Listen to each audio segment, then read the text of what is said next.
Hola, qué gusto darles la bienvenida a una nueva edición de Nexos. Hoy en una nueva también conversación en casa, este formato que hemos desarrollado para adaptarnos a la virtualidad del contexto en el que estamos. Y hoy justamente también vamos a hablar de cómo se ha adaptado la educación del Ministerio de Educación Pública para los estudiantes con discapacidad. Y por eso tenemos de invitada en esta conversación en casa a Hilda Aguilar, quien es la jefa de apoyos educativos para estudiantes con discapacidad del MEP. Bienvenida, Hilda, y muchas gracias por acompañarnos. Muchas gracias a ustedes por la invitación. Un gusto estar aquí. Un gusto que nos acompañe, Hilda. Bueno, para comenzar, estamos ya a las puertas de la Semana Nacional de los Derechos de las Personas con Discapacidad, que este 2020 será del 9 al 13 de noviembre.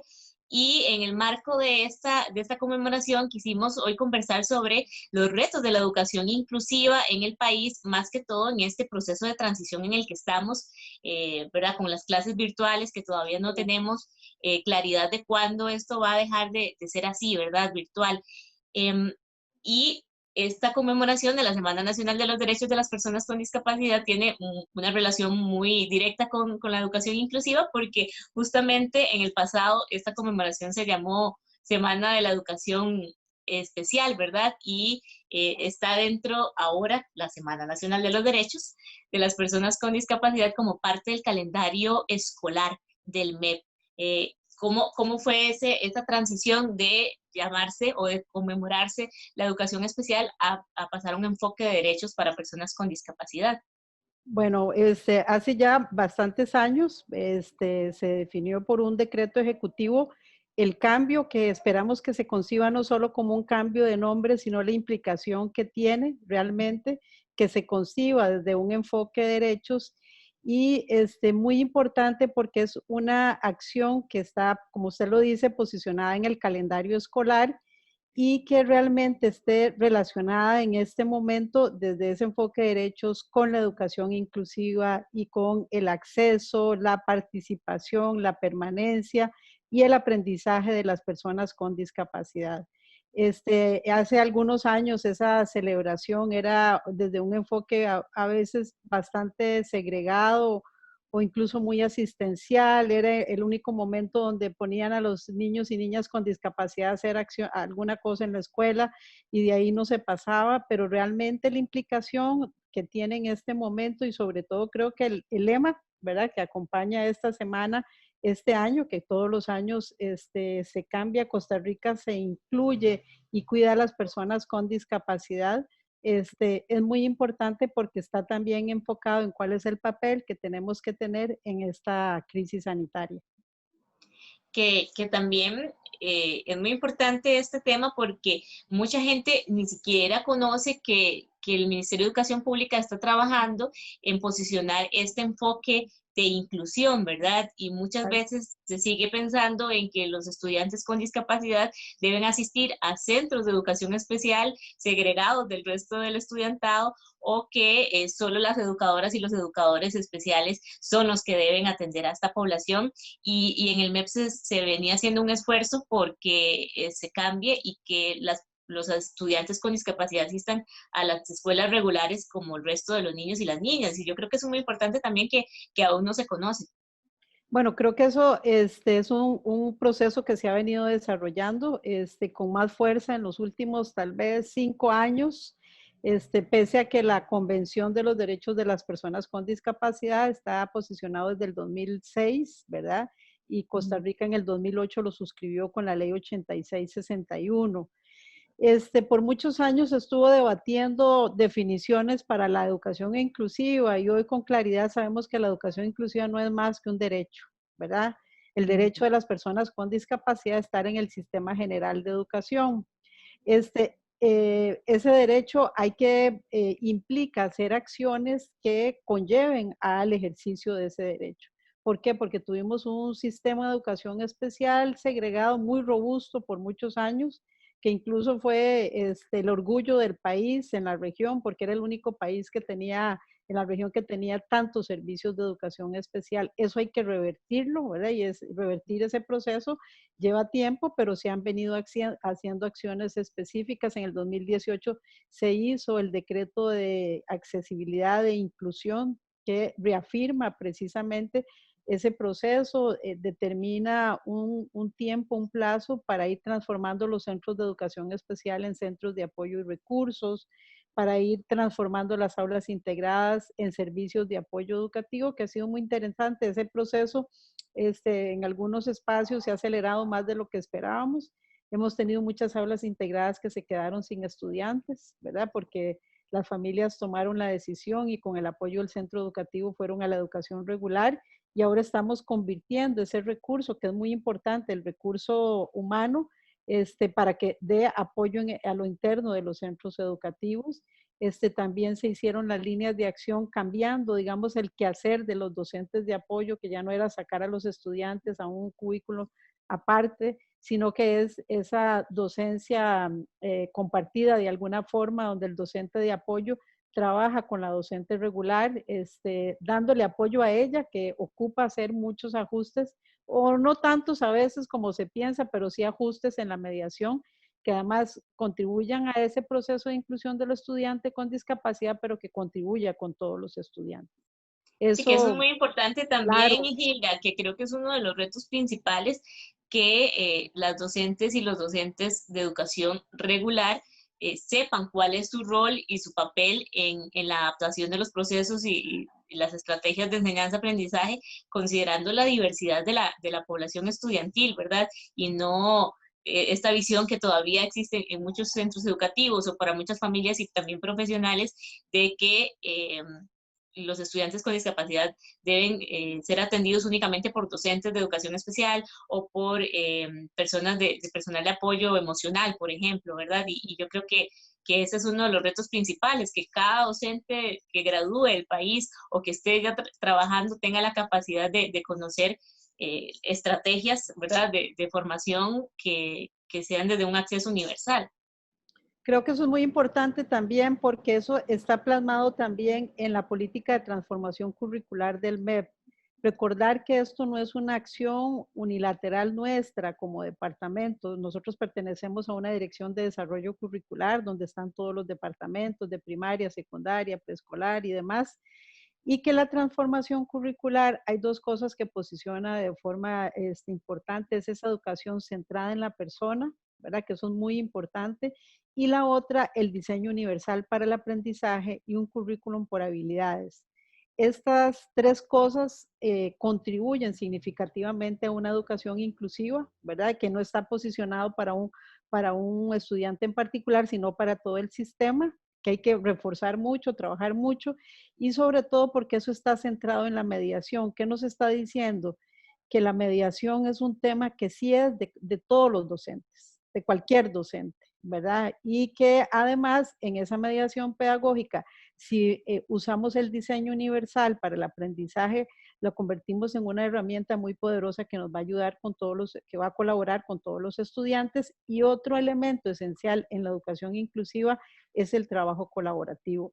Ese acercamiento entre docentes, que a veces en los procesos de formación no tuvimos la oportunidad de tener, pero que en la acción educativa, que creo que las universidades también están cambiando esa mirada y recordar que desde el principio de la formación tenemos que encontrarnos porque nos vamos a encontrar luego en los centros educativos.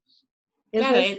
este trabajo en conjunto, ¿verdad? Y entender el sistema educativo como, ¿verdad? Esta cadena en donde todos los elementos son importantes. Y vamos a seguir conversando con Gilda Aguilar sobre este tema. Ella es jefa del Departamento de Apoyos Educativos para Estudiantes con Discapacidad del Ministerio de Educación Pública.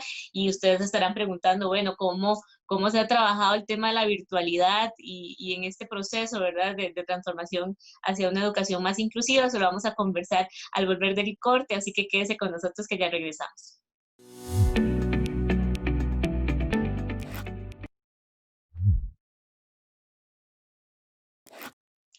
Estamos de regreso en Nexos, en una nueva conversación en casa, para seguir apuntadas y apuntados con la inclusión, mientras quienes así podamos permanezcamos en casa y colaboremos así para evitar el contagio del COVID-19. Hoy estamos conversando con Hilda Aguilar, quien es jefa del Departamento de Apoyos Educativos para Estudiantes con Discapacidad del Ministerio de Educación Pública, en el marco de la conmemoración de la Semana Nacional de los Derechos de las Personas con Discapacidad, que se realizará del 9 al 13 de noviembre y que es parte del calendario escolar esta conmemoración cada año.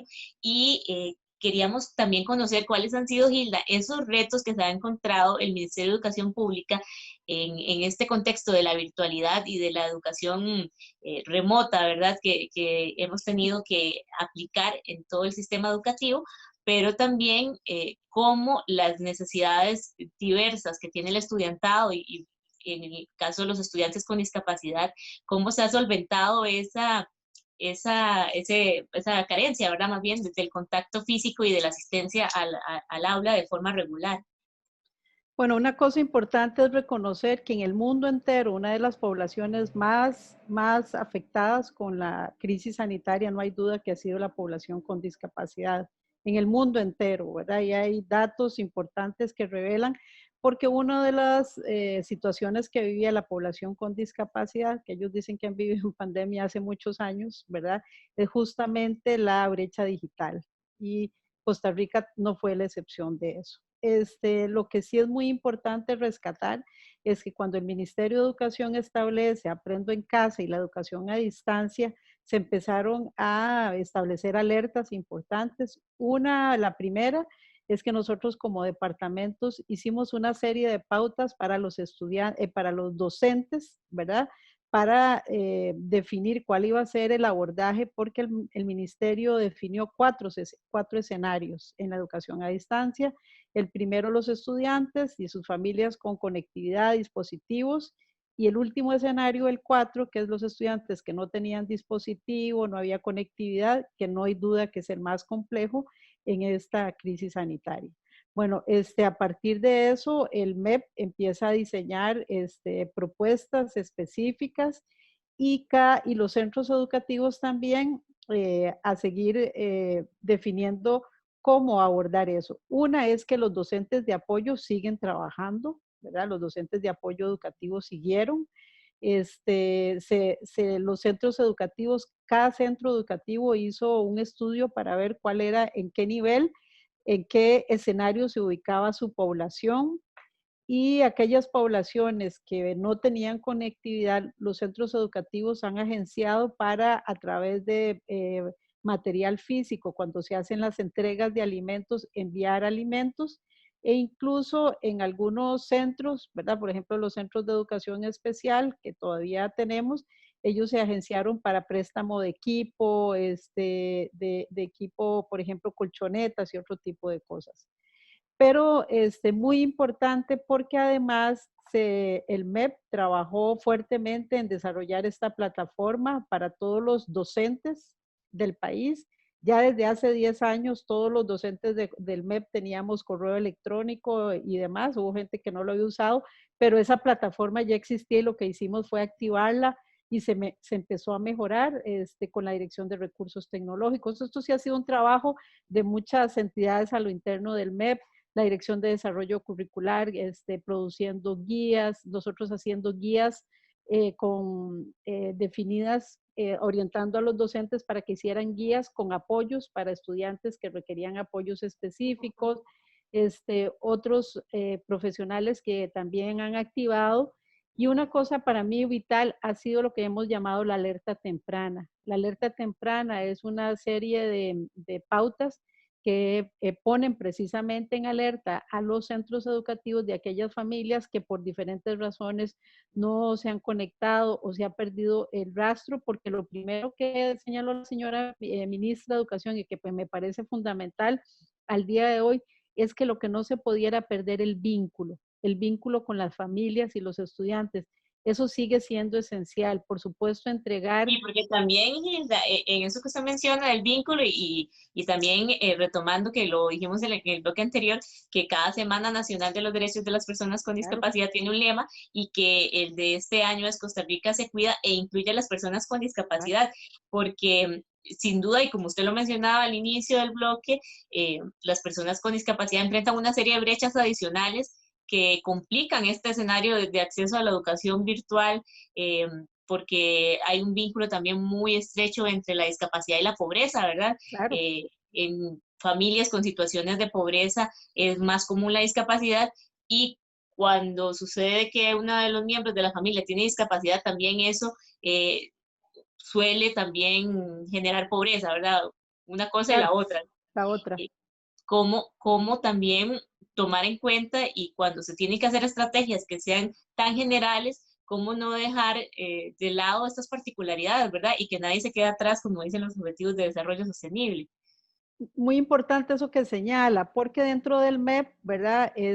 Bueno, la señora ministra ha sido enfática en el apoyo a la población con discapacidad. Eso me parece muy valioso, incluso con los docentes en condición de discapacidad. Se desarrolló una comisión de ruta a la accesibilidad para que todos los webinarios y la plataforma fuera también accesible a los docentes con discapacidad y por supuesto también para los estudiantes.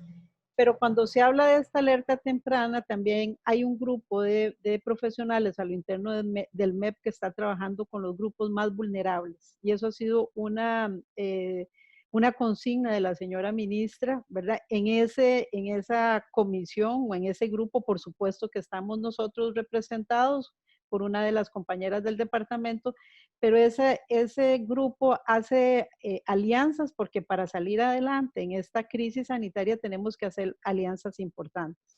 Esas alianzas son con algunas fundaciones privadas, por ejemplo, Fundameco, la Fundación Yo Puedo y Vos, ¿verdad? Que siguen apoyándonos con interpretación al ESCO y otras acciones, talleres específicos para familias, pero además con el CONADIS, ¿verdad? Ellos tienen registros importantes de la condición de muchas familias y eso se articula.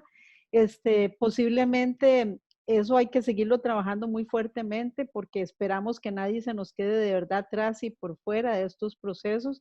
Hay familias que cuando empezó la pandemia no estaban en condición de pobreza y eso ha cambiado, ¿verdad? Ujú. Alguien perdió el trabajo y antes tenían teléfono, pero ya no pueden tener teléfono, ahora tienen un teléfono prepago. O sea, todo eso hay que estarlo monitoreando constantemente porque la situación de las familias ha ido cambiando. Entonces, también estamos permanentemente buscando estrategias y alianzas con las direcciones regionales de educación, y en el caso nuestro con las asesorías regionales, para buscar, hay que ser realmente creativo, ingenioso de cómo buscar formas para no perder ese vínculo y para que los estudiantes sigan recibiendo los apoyos. Así es, y justamente de estas nuevas alternativas también, porque me gustaría que también hablemos de lo positivo que nos ha Claro, sacado esta crisis. Vamos a conversar en el siguiente bloque con Gilda Aguilar, jefa del Departamento de Apoyos Educativos para Estudiantes con Discapacidad del MEP. Así que quédese con nosotras, que ya volvemos después de esta pequeña pausa.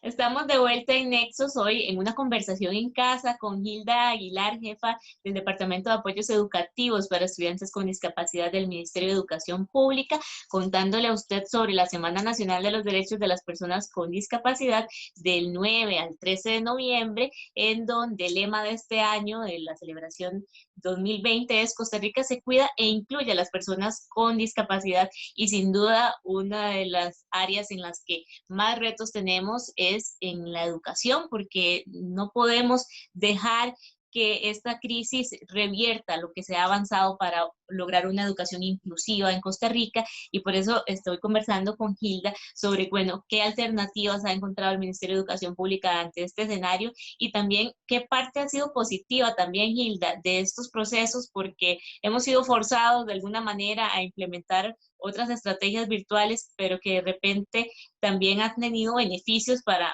el proceso de transición hacia la educación inclusiva, en capacitación, ¿verdad? Y que más docentes estén pues en contacto con este enfoque de una educación con un currículo universal.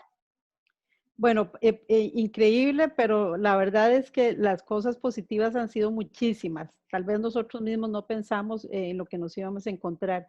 Una para mí que ha sido fundamental es estrechar el vínculo con las familias. Tal vez nunca antes los docentes tuvieron tanto acercamiento con las familias como ahora, ¿verdad? Realmente pudieron saber cómo era la situación, qué pasaba con las familias. Un segundo, para mí, elemento muy importante es reconocer la resiliencia de las familias con miembros con discapacidad. Una resiliencia que hemos tenido que ir aprendiendo nosotros en este proceso, en la pandemia, pero que las familias con hijos e hijas con discapacidad lo hacen hace mucho tiempo y tal vez hemos aprendido mucho de ellos en términos de resiliencia. El otro que es para mí fundamental es que también nosotros hemos tenido una oportunidad de acercarnos mucho a los docentes porque al hacer estos encuentros virtuales, antes para traer una capacitación o un encuentro o un asesoramiento docentes, había que traer gente de todo el país, el costo en términos de desplazamiento, viáticos, pero recientemente tuvimos 2 webinarios, 2 días, y entre los 2 días tuvimos alrededor de 5,000 personas. Eso es, pero así, brillante, eso es significativo, ¿verdad? Poderle dar a la gente la información de primera mano en muy corto tiempo. La otra es que obligó a todos, nos ha obligado a todos, y me incluyo como docente y en general a todos, a hacer un mejor uso de la tecnología. La tecnología estaba ahí, la teníamos para ser usada y mucha gente tenía resistencias o miedo o lo que fuera para usarla y ahora ya todos estamos conectados, ¿verdad? Con el uso y empezamos a ver todos los beneficios que tiene.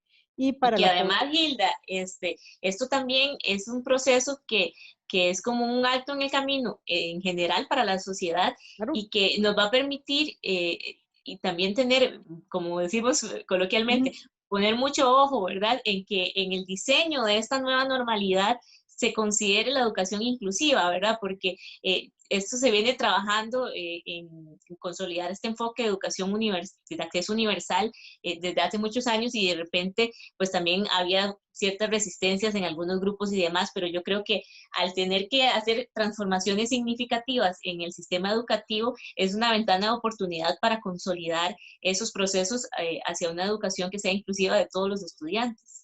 Eso para mí ha sido muy importante, significativo y eso llegó para quedarse. O sea, esa es una de las cosas, de los beneficios que tenemos que mantener y que son vitales para la educación inclusiva. Una es que el MEP está entendiendo que todas las producciones tienen que ser accesibles. Uh -huh. Y la producción que se está haciendo de recursos didácticos se entendió que tiene que ser accesible. Muchas cosas que durante años se habían intentado hacer y que se decía que no se podía, de pronto en la pandemia se pudieron hacer. Ese para mí ha sido el mayor aprendizaje, que lo que decíamos que no se podía, realmente se podía. Y en este momento ahí se está construyendo y se están elaborando mucho recurso que va a ser beneficioso para toda la población y al ser accesible, por supuesto, para la población con discapacidad. Y eso llegó para quedarse. O sea, el ir instalando una cultura de accesibilidad, en eso nos ha ayudado mucho el Instituto Tecnológico de Costa Rica, que está haciendo un proceso de capacitación con el apoyo del CONAPDIS, a profesionales del MEP de todas las áreas para producir material accesible. Asesores de asignatura, gente que produce recursos, ¿verdad? Eso creo que va a ser muy importante y que tiene que ser una brecha de oportunidad porque en el diseño universal para el aprendizaje, el uso de la tecnología, pero el uso de tecnologías para el aprendizaje, ya no solo tecnologías para la información, sino para el aprendizaje, ha sido vital para la población con discapacidad. Y ese salto tiene que ayudarnos a que eso sea una fortaleza cuando tengamos que regresar a la presencialidad o a la semipresencialidad, a lo que tenga que llegar posterior a esta crisis. Si hay familias que están sintonizando el programa en donde tienen estudiantes con discapacidad y que aún no han podido ejecutar de una manera exitosa este proceso de comunicación con el centro educativo al que asiste la estudiante o el estudiante, si tiene que hacer alguna denuncia de inacceso a recursos, ¿cómo puede comunicarse con el MEP, Hilda, y asesorarse o buscar la forma de pues, solucionar las dificultades que puedan estar enfrentando algunas familias de estudiantes con discapacidad en todo este proceso? Nosotros insistimos que porque del debido proceso es el propio director o directora del centro educativo. Él es el responsable de lo que pasa a lo interno del centro educativo. Y es la primera persona que las familias tienen que recurrir, si no es posible, a la supervisión o a la asesoría regional de educación especial.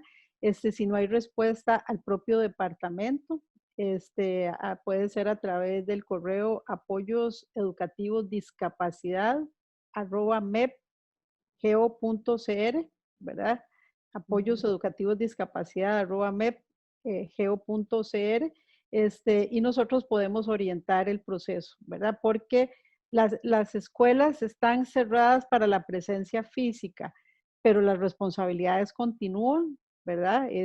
Hay un administrador y una administradora en el centro educativo que tiene que dar respuesta a los apoyos. Eso se ha seguido operando, por ejemplo, las referencias de los bebés que tienen discapacidad o riesgo en el desarrollo, eso continúa.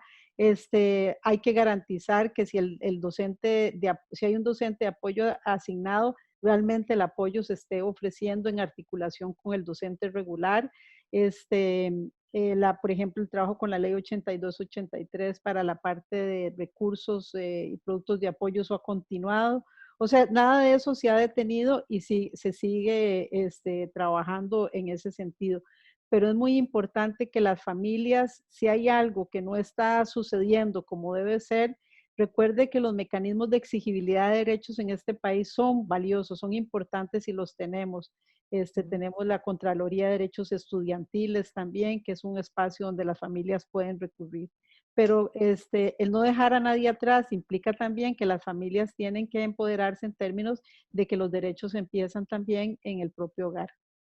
Así es, y ojalá que este proceso, como mencionábamos anteriormente, sea un punto de inflexión también para las transformaciones que sean necesarias para que el sistema educativo de Costa Rica incluya a todas y todos los estudiantes, y eso implica también que tiene que ser accesible e inclusivo y de un diseño universal. Muchas gracias a Hilda Aguilar, jefa del Departamento de Apoyos Educativos para Estudiantes con Discapacidad del MEP, por haber compartido con nosotros sobre estas experiencias y sobre todo, ojalá que ustedes familias que nos están sintonizando, que tienen estudiantes con discapacidad como miembros del núcleo familiar, también pues le haya sido de utilidad esta información que compartimos con ustedes y también invitarles a reflexionar sobre los derechos de las personas con discapacidad en la Semana Nacional para este tema del 9 al 13 de noviembre. En Nexo nos encontramos cada semana con más información e historias que promueven una sociedad más inclusiva. Hasta la próxima.